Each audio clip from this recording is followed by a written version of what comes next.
I'm Rob Schneider. I'm a writer, executive producer, caterer, star, and director of my self-financed and financier, most importantly, of my new self-financed television sitcom, Real Rob. Hey everybody, look. Rob Schneider is doing his laundry at the laundromat. You don't have your own washer and dryer? Of course I do. But that's for my family stuff. This is my dog's laundry. There's dog piss and shit and vomit all over this stuff. I don't want all those germs fucking up my machines at my house. Those machines are for people. Okay, it's all yours, buddy. The idea originally was to get a show on a major network and make a shitload of money and not have to interfere with my life more than it has to be. But I had a show on CBS, and it premiered on their big night after their big show, their biggest show on CBS, their biggest sitcom. No.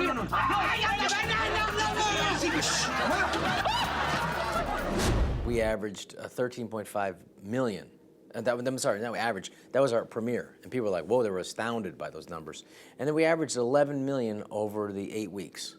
That was great for me. The CBS thought they could do more, and then they replaced me with Robin Williams, and then they got rid of him. So it was a good spot. It was a quality problem to have a network show. I'd love another one. I'm not against it. I love the networks, but I said 11 million is not enough for you. It's enough for me. It's enough for me. I'll take that 11 million somewhere else. And so on and so on and so on. You know, my hero is John Cleese, and that Fawlty Towers show is not, it's like, it's the Mona Lisa of sitcoms. And anybody who disagrees with that just is not educated about comedy. You're a naughty boy, Fawlty! Don't do it! Don't! He had not just an emotional breakdown every show, he had a physical breakdown. It was wonderful to see a guy involved with other people who didn't like people. That is Torquay, madam. No, it's not good enough. Well, may I ask what you were expecting to see out of a Torquay hotel bedroom window? Sydney Opera House, perhaps? The hanging gardens of Babylon? Herds of wildebeest sweeping majestically? I expect to be able to see the sea. You can see the sea. It's over there between the land and the sky. John Cleese wrote it with his wife, Connie Booth, and they wrote it the way they wanted to, and they got to edit it the way they wanted to, and he just did enough of them, and that was enough. And I said, well, I'll do that. So my wife and I and another comedian named Jamie Lassau, who plays my assistant in the movie, we just took our life experiences, spent as much time as we wanted to on the script, and when we felt it was ready, we'd shoot it ourselves. And so if you want to shoot something yourself and shoot it when you're ready on your time, it better be your dime. And so that's what we did. So we just got the scripts to where we felt they were, and then let's just start putting it together. Your name? Stephanie? Is that with a PH or? F. F, oh. Sorry, too late. Already did it. But I wanted this tone to be an edgy family show. And they said, well, nobody's doing family shows. And I said, well, that's good. I'm not competing against anybody. There's nobody doing it. So I said, oh, well, we'll do it. And I think the tone of the show should be, you don't know how much is true and how much isn't true. And I'm not interested in a reality show, but there's an interest to it because you're kind of like, ooh, how much of that is real, whatever. So we did a scripted version that kind of has some of that stuff. I mean, a lot of the stuff in the show actually happened to me.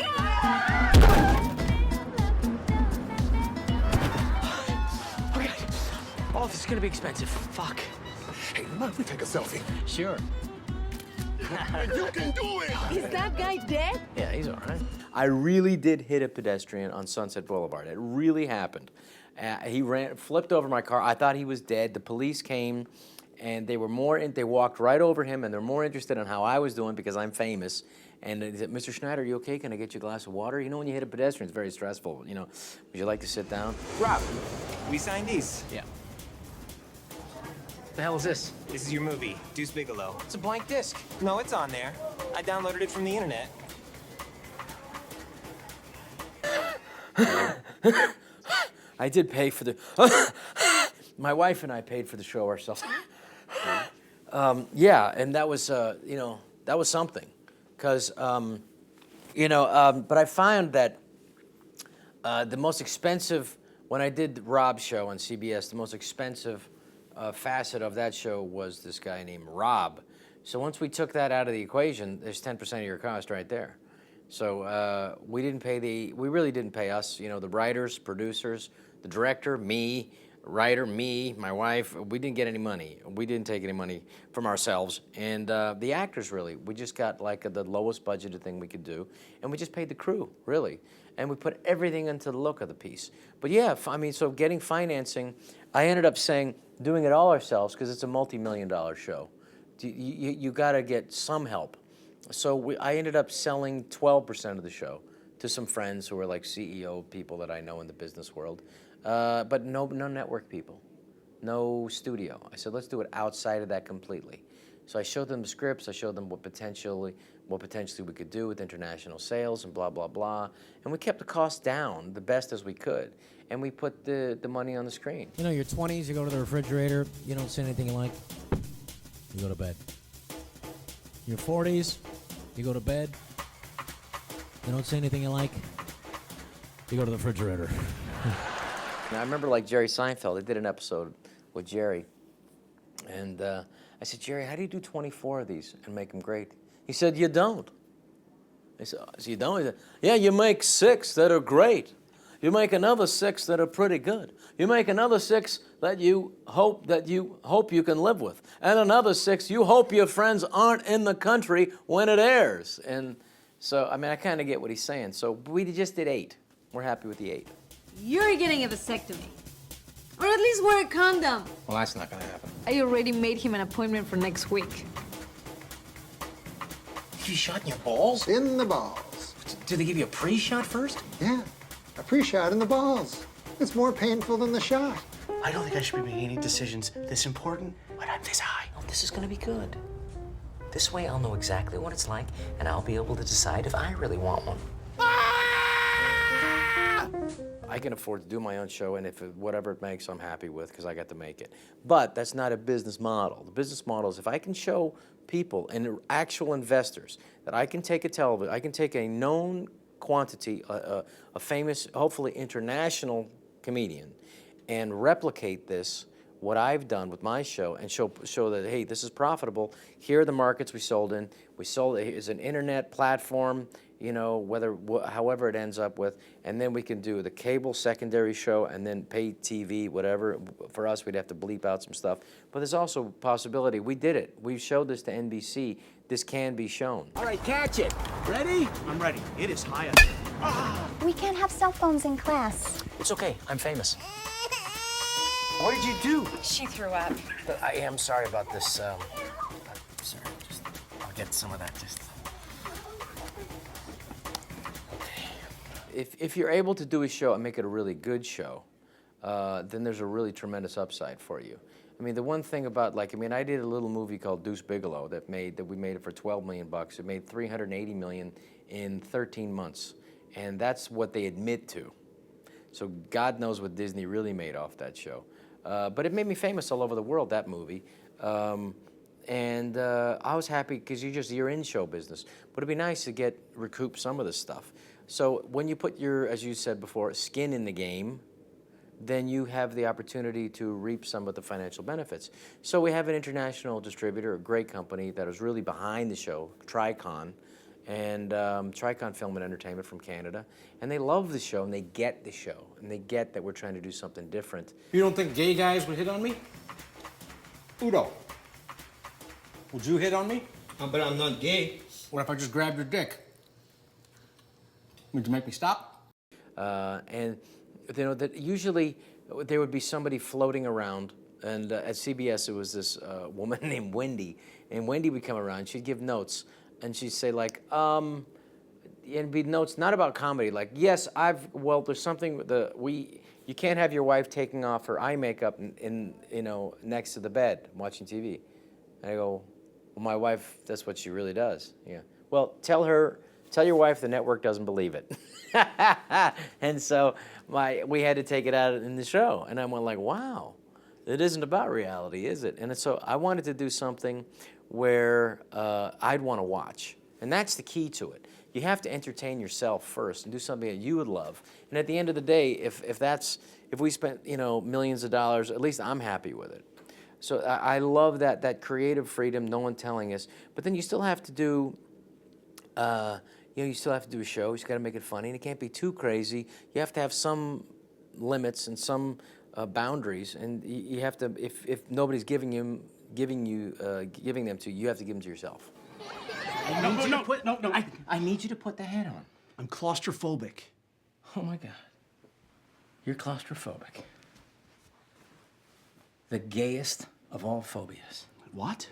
There's no snakes, no spiders, no foreigners, just you by yourself, being a pussy. I wasn't interested in doing a show for network. This was not for network show. I mean, because I didn't want to have those constraints.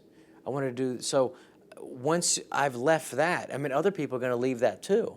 And so the networks are going to have to attract people like me back into it. They're going to have to be more interesting because I'm not in the financial place where I need them. And I'm not. I can produce my own show now, go around the studio, go around the network, and I can also go around the studio because I can pay for the show myself and find buyers outside of that. Not just domestically in the United States, but anywhere around the world. I cut my finger. I'll go get the doctor. We're gonna take a number like everyone else. Honey, celebrities don't take numbers. We're not like everybody else. We can kill people, like OJ. Who gives a fuck? It's no coincidence that, CBS spent the money to get, Vince Gilligan for one of their shows. I think they're going to end up, they're not going to get his, Statue of David, his show, Breaking Bad. That's that's like finding lightning in a jug and trying to catch it. But they'll get something good, and they know they're going to have to get something different. And so they have to go outside of what they would think of. And so that's the most creative stuff that's being made in the world now is on television, not on the big screen. The big screen, it's like, Adam Sandler and I were talking about it the other day. It's like, unless you're making superhero movies, it's tough out there.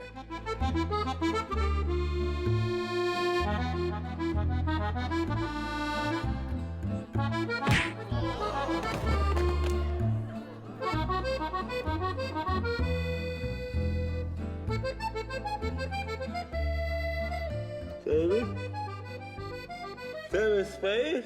Maybe I could go like right this second because there's weirdos out here. I can get you back right away. The doctor's right here. Thank you, doctor. Take it speed. Maybe they have a number. I have a number. It's okay, honey. Welcome to the real world. It sucks my asshole. Netflix has been the best thing that's happened to this business. When in 24 months, the evaluation from Netflix goes from $9.8 billion to $38.8 billion in a relatively short span. Now they're bigger than CBS. Boom! Change. Business has changed. And when the business changes, is great. When the business changed in the late 60s, the movie business with Warren Beatty came in and shook it up, and then you had new filmmakers, Francis Ford Coppola kind of come in. The old studio system collapsed. The old studio system of television is collapsing in front of our eyes. And it'll give opportunities for guys like me and other people and people who aren't famous and don't have money to make stuff. I mean, it's out there. You can shoot something on your iPhone. If it's interesting and if it's good, people will see it. Kids aren't watching TV anymore. They're watching stuff on their phones, on Netflix. They're watching it on their computer. So the cat's already out of the bag. It's just, how do you get eyeballs? And the only way I know how to do it is to make a quality, good show that I would want to watch. The script is perfect. There's just a couple ideas we'd like to run by you. Okay. First off, is this something you have to star in?